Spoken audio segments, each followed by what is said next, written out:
guests, welcome to today's bbcan 9 updates and spoilers. Our house guests of the day are Mary Patricia Dorsey and Lena Shaputnik. Thank you both so much for the support. We could not do this without you. And we have unverclumped. And we appreciate it so much. So thank you both again. And if you guys want to be house guests of the day, check out our Patreon link in the info box below.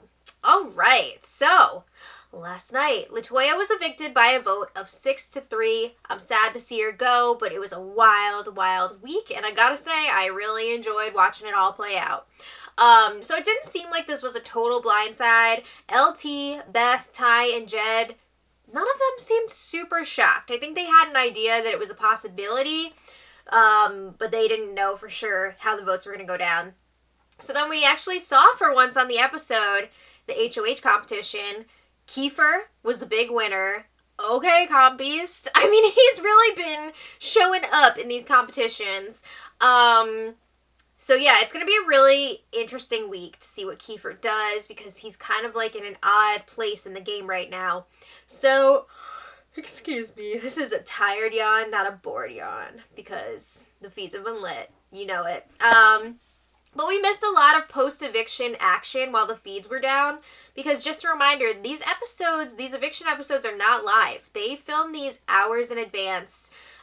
Plus the feeds didn't come back until nearly 2 hours after the show ended. So we missed a lot of good stuff in there. It sounds like Ro, Kyle, Austin, and Brayden all threw Victoria under the bus to the other side. Like, crazy stuff happening. But it sounds like the house guests also had Chinese food and beer while the feeds were down, like before they came back. Okay, so the feeds came back just before 11 p.m. and we find out that the have-nots for the week are Victoria, Tina, Tara, and Rohan. Rohan's a have-not again? That sucks. So once Kiefer started having his like one-on-ones or like one-on a few people decided to talk to Kiefer with their buds. Kiefer was like apologizing to the have-nots and being like, I'm sorry. And for Rohan and Victoria, he told them like LaToya wanted you guys to be have-nots, so that's what that was. And they were like, it's fine, like we understand. So yeah. But we'll get to Kiefer's HOH plans in a little bit. But first, Beth and Jed were in the storage room and they're comparing notes on what people have told them about the vote flip. Because there was a lot of information and misinformation being spread around after LaToya's eviction. So Jed says that Kyle and Ro told him that the deal that they talked about before, the night before the guys' truce is still good. Yeah, because they didn't win HOH. Of course they're going to say it's still good. So Beth and Jed acknowledge this is Kiefer's HOH, though. So he can put up those guys if he wants to, and they're not going to, like, fight for Kyle and Ro to be safe. That's not how this is working. So Jed says, we can just play it off like Kiefer has a bigger plan in place, like a back door, and they're thinking they might want that anyway. So Beth says Austin really scares her. She says, if Austin goes this week, we can pull in Brayden. He's going to be looking for somebody to work with, and we can pull him in to be with us. So then Ty comes in, and they're all talking about how they're heartbroken, that LaToya's gone. And Jed's like, I think Victoria's behind the flip. Oh my God. And he's like, the vote could have flipped officially this morning, but he's pretty sure that this may have been Victoria's plan all along. Congratulations. Okay, so then, they talk again about how dangerous Austin is in this game, and they're like, we can take out Victoria whenever. We don't need to do that right now, but they're feeling like they kind of want to see Austin go this week. They don't want to wait. They want to get rid of her while they have the chance. So Ty and Jed are even saying, like, if Kyle and Ro go up on the block and Ty or Jed win power veto, they would consider using it on one of them. They'd be like, oh, Kyle and Ro would owe us, and we'd be able to get Austin out. And they feel like they don't need to go after Kyle and Ro right now because they haven't won any competitions yet. They're not like these super tough competitors in these competitions anyway, so they're not feeling super threatened by them right now. I think that's a mistake. But anyway, meanwhile, Kiefer is starting to take meetings in the HOH room. First in there, Kyle and Ro, ready to kiss some ass. So Kyle and Ro say they're not going to throw anyone under the bus and, like, throw names out there. Because they're saying, we want you to do what's best for your game. Be careful what you wish for, monkey's paw. So Kiefer's... Oh, I just realized this button's undone. Kiefer says... he has been... That's the wrong spot. Kiefer says, I don't want to see either of you go at the end of this week. Forget it. I'll do this later. And Ro's like, yeah, we voted to keep you here because we want you to be here. And Kiefer says, there are 2 people who've put me up on the block already. He's referring to Austin and Victoria. And Kiefer says, I've been hearing that I was Austin's true target week 1, which actually is true. She was initially planning on targeting Kiefer because she didn't feel like they were really vibing, and she thought he didn't like her, especially since he was crap-talking her during that HOH competition. So, that is true. They've had beef since the beginning. But Kyle and Ro say, we haven't heard that. You know, we haven't heard that you were her target. They're pretty sure that that's a lie. But, like, he really was. They might not have known that, though, because they weren't really in with Austin at that point. So they agree they're going to talk again after Kiefer's had some conversations with other people. So then Victoria literally runs in next to talk to Kiefer. And Kiefer says, you know what, I appreciated your honesty last week, and I want to let you know people are coming for you. But it's not me. You know, this is my HOH, so I'm not going to let that happen. And Kiefer says, you're not going home on my HOH. But for them to work together, Victoria can't look too comfortable. It needs to be like last week when Kiefer was like freaking out and worried that he'd be going home. He was playing dead. So this is a similar situation where he wants her to be nervous and acting like she could be going up and like she doesn't know what's going to happen. So Victoria agrees to the plan, and he lets her know you're not even going to go up as a replacement nominee. He's not going to let it happen. So Victoria promises she will not nominate him again moving forward. And he's like, you don't have to do that. It's all good. But Victoria says, no, I want to play this game with you. And she brings up the idea of a final 2. She says, we're the 2 super fans. You know, it makes sense for us to work together. She says, everyone else is in a pair or a trio, like the throuple. But Kiefer says, yeah, I'm down to have your back. For this week, anyway. So Victoria says everyone's throwing her under the bus now, and it's breaking her heart. Again, it seems like everybody from the oddballs is throwing her under the bus, except for, like, Tina and Tara. So Victoria says that she was manipulated last week. She says not about the move. She feels great about the move that she made, but about the intel that people were giving her. She says people were making up lies about Beth to make me turn on her. I don't know that that's true, because I don't think Victoria really needed any help turning on Beth.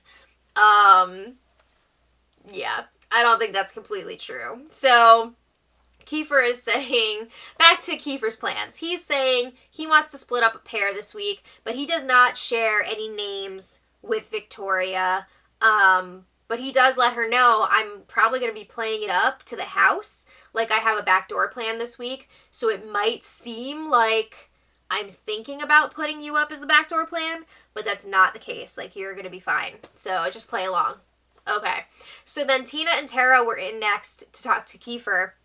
And keep in mind, these 3 are super tight now. They started their pre-90s alliance a few days ago. So when Tina and Tara come in, they are Goof City.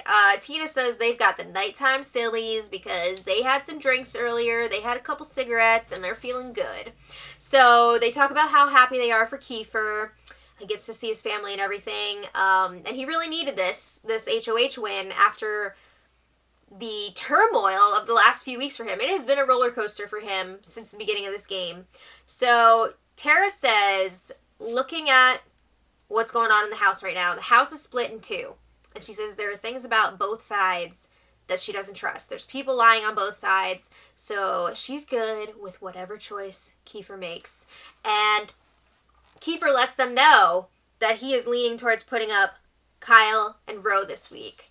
Hello, pantry situation coming back to haunt them. That was really dumb. And he's saying he's hoping he won't have to put up a replacement nominee because he wants one of them to go. But he is going to tell the guys that he might have a backdoor plan in mind. He's going to be like, you guys are strong competitors to potentially win the power veto. So, like, I do have a bigger plan in motion here. But in reality, he wants one of the guys to go. So, Kiefer says that Ro still has not apologized for the pantry incident, which is weird because, like, I thought he did multiple times now, but maybe it just wasn't up to Kiefer's standards. I don't know. Or maybe they talked about it, but Ro didn't, like, fully apologize. I don't know what the deal is, but in any case, he's not happy with Ro regarding to that situation. So then they discuss Victoria, and they agree. She stayed true to her word last week with them. She did exactly what she said she was going to do. Well, what she said to them she was going to do. And Kiefer says she's safe this week. Tara said multiple times she feels really bad that people have been throwing Victoria under the bus, and she doesn't think that Victoria should be taking all of the heat for last week's move. So then it sounds like if the power veto is used, Kiefer does want to put Austin up on the block, but he does not want her to go. He also doesn't want to make a move against the Sunsetters right now. He feels like this is not the time to do that. You know, he wants to be in the middle with Tina and Tara, if possible. So, Austin and Kiefer have a game chat. Brayden joined them eventually, too. And Austin and Kiefer, it turns out, did make a deal before that tiebreaker round of the HOH competition. So, she did throw that. So, Kiefer told Austin and Brayden, you guys are both safe this week. It's part of the deal that they made. He's lying, though, kind of. Like, he doesn't want Austin to go, but she would likely be the replacement nominee if the veto were to be used. So she would be in some danger there because Jed, Ty, and Beth are all, like, salivating at the idea of getting rid of Austin this week. So it would be really risky to put her up on the block as the replacement. So Jed and Beth got their turn to talk to Kiefer late last night, and Kiefer was like, get ready because all the, like, super athletic beast competitions should be coming up soon for you guys. So he's, you know, happy that they'll be on his side when those competitions do come around. But Beth and Jed were saying, like, oh, we're so lucky that, you know, we created this alliance, the Sunsetters, with all of, like, the realest people in the house. Except for one. So then they start talking crap about Tina. And Kiefer is like, let's not do that. Kiefer says LaToya never really campaigned to Tina, so we can't really blame her. Also, like, Tina voted for Kiefer to stay, so of course he's going to be happy about that. But he says, we can keep Tina around until we get rid of the other side, you know? Kiefer is really trying to reel Tina back into the group this week. He wants to try and, like, mend that bridge. So then he says Tina and Tara already told him that they'll vote however he wants this week. They said, do whatever you want and we'll back you up. So he feels pretty good about that. And he also mentions to Jed and Beth how so many people have already come to him and dragged Vic. And he says she's alone at this point. He doesn't really want to target her this week. It doesn't make sense for his game. And they seem okay with that. They seem more set on taking out either Austin or Kyle or Ro. So then, you know, Kiefer talks about how he did, in fact, make a deal with Austin, but he is willing to put her up as the replacement nominee, and then they can decide at that point who should go this week.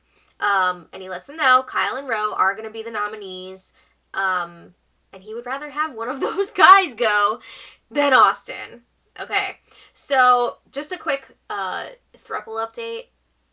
It seemed like last week that the throuple was, like, done. Showmance-wise, I mean, they're all working together, but showmance-wise, I thought Beth had pretty much, like, picked Ty as her showmance, but the throuple is still very much a thing.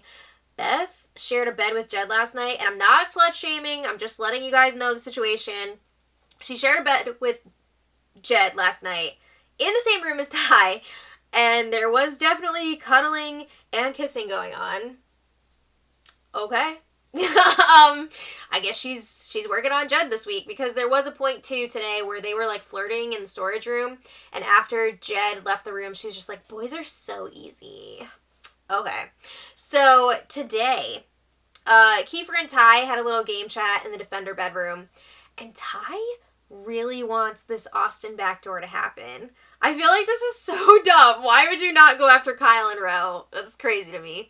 Kiefer does not want this backdoor to happen. He wants one of the guys to go so that he'll only have one left to come after him. I mean, think about it. If you put up Kyle and Ro and both of them are pawns to get out Austin, you really want to have both of those guys pissed at you? I feel if you're gonna put them up on the block, one of them needs to go. So I feel like Kiefer has the right move in mind here. Like, if I'm gonna put those two guys up, one needs to go. He says he wants to get out a big target. And Ty says, well, we think that Austin is a big mastermind. What? Austin is a mastermind? He says, she's also really dangerous in competitions, which I'll agree. She's really been showing up as well in competitions, but a mastermind? I don't think so. So Kiefer is like, no, I want Kyle or Ro to go. And he says between the two guys, he would like to see Kyle go first, because he is a bigger threat than Ro. Again, I would agree with what Kiefer is saying. I think Kyle should probably go first out of those two. And Kiefer's like, I'm a little bit concerned with what I'm hearing here. He's a little nervous that Jed and Ty are working with Kyle and Ro, because, like, why wouldn't they want Kyle or Ro to go this week? And he says, those two guys would put you two up on the block. So, like, why is this a thing? Why are you trying to protect them? Right? Thank you. It's super sus. They should want to go after each other, So they talk about this more with Jed outside. Kiefer is still making it known that he wants Kyle out this week. But with his speech, his nomination speech, he's going to make it seem like Ro is the target because of the pantry incident. And he's just going to tell Kyle, like, you're up on the block because I couldn't risk you winning the veto and using it to save Ro. But in fact, Kyle is actually Kiefer's number one target.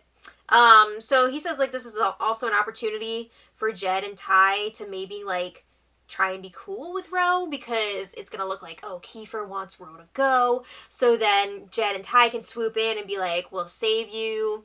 You're going to owe us.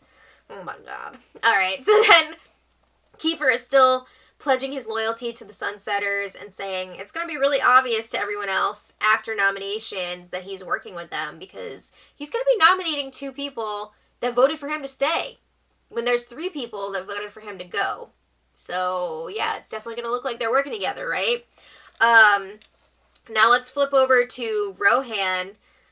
Ro's got a feeling he's going up on the block. He's freaking out a bit, as he should be. But he thinks he's going to be nominated with Victoria. So it's interesting because Tina and Tara know the plan. They know what Kiefer wants to do, but they are not sharing that information with Kyle or Ro. They are definitely playing the middle. That is clear. And they, Kiefer's in power now, so they're not going to be giving info to Kyle and Ro. So Kyle and Ro did both chat individually with Kiefer again before the nominations, and Kiefer is not cluing them in on what he's doing. He's still saying, I don't know what I'm going to do. And let me just share with you guys some of Ro's pitch. He was like, you've never been on my radar. I think I can be an asset for you. And he was like, I didn't want to drop names to you yesterday because I feel like when people do that, they're just trying to say names that are in their best interest, and I want you to do what's best for your game. So Ro says, I think there are people in here who are not genuine. And Kiefer laughs and agrees. I'm sure he feels that way about Kyle and Ro, right? They talk about the pantry situation again. It is still not sitting well with Kiefer. Kiefer says sorries are just as valuable as promises in this game. They're not. Oof! Oh my god. I still don't get why he seems fine with Kyle, but not with Ro. It's weird. But Ro apologizes again. I don't think this is going to be enough. But Kiefer he's holding his cards close in this conversation. He's like, I have a lot to think about. So we'll see what happens. But he does mention he's not opposed to a backdoor, and he's saying, I would actually prefer that this week. So he's planting the seeds to try and make Kyle and Ro think that there is a larger plan at play here. But in reality, there's no change to the plan after Kyle and Ro talk to Kiefer again. So moving on, Kiefer picked Tina for Wendy's. I believe his video was from his girlfriend and their kids.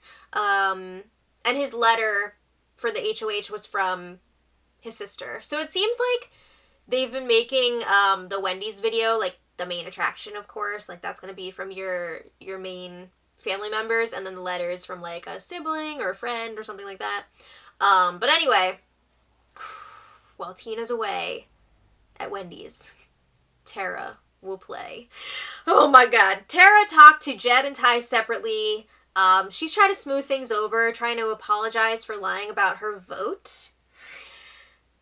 And she ended up spilling that the reason why she's kind of like iffy about working with the guys is because they're close to Beth, and that she doesn't trust Beth. What are you doing? Why would you say that to the throuple? You're basically just telling Beth.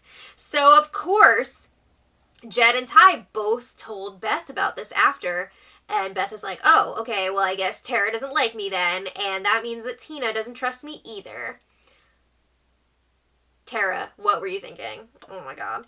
So now the house guests are waiting for the nominations. I think actually the feeds went down before I started recording this video. It should be Kyle and Ro going up on the block, with Kyle as the #1 target, but Kiefer's going to play it off like Ro is his target, but also that there could be a backdoor happening. But in reality, so complicated. In reality, Kyle is his #1 target. So if you guys want to check back later, I will post the nominees in the info below. Let me know what you guys think about all this in the comments. It's been a wild day. And until tomorrow, much love.